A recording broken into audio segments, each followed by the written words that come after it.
Chapter 3. For behold, the Lord of hosts, doth take away from Jerusalem and from Judah the stay and the staff, the whole stay of bread and the whole stay of water, the mighty man and the man of war, the judge and the prophet, and the prudent and the ancient, the captain of 50, and the honorable man, and the counselor, and the cunning artificer, and the eloquent orator. And I will give children to be their princes, and babes shall rule over them. And the people shall be oppressed, every one by another, and every one by his neighbor. The child shall behave himself proudly against the ancient, and the base against the honorable. When a man shall take hold of his brother of the house of his father, saying, Thou hast clothing, be thou our ruler, and let this ruin be under thy hand. In that day shall he swear, saying, I will not be an healer, for in my house is neither bread nor clothing. Make me not a ruler of the people. For Jerusalem is ruined, and Judah is fallen, because their tongue and their doings are against the Lord, to provoke the eyes of his glory. The shew of their countenance doth witness against them, and they declare their sin as Sodom, they hide it not. Woe unto their soul, for they have rewarded evil unto themselves. Say ye to the righteous that it shall be well with him, for they shall eat the fruit of their doings. Woe unto the wicked, it shall be ill with him, for the reward of his hands shall be given him.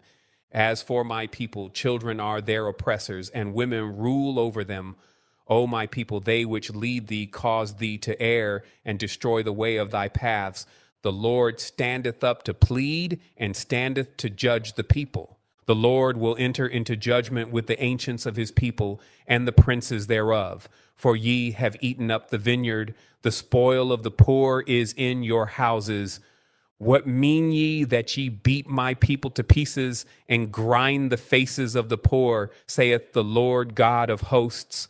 Moreover, the Lord saith, because the daughters of Zion are haughty, and walk with stretched forth necks and wanton eyes, walking and mincing as they go, and making a tinkling with their feet. Therefore the Lord will smite with a scab the crown of the head of the daughters of Zion, and the Lord will discover their secret parts.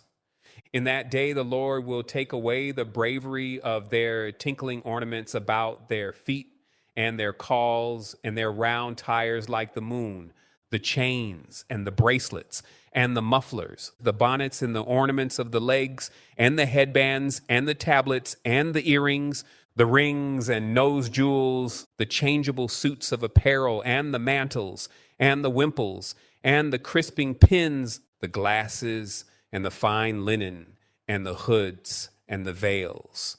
And it shall come to pass that instead of sweet smell there shall be stink, and instead of a girdle a rent, and instead of well-set hair baldness, and instead of a stomacher a girding of sackcloth, and burning instead of beauty. Thy men shall fall by the sword, and thy mighty in the war, and her gates shall lament and mourn, and she being desolate shall sit upon the ground.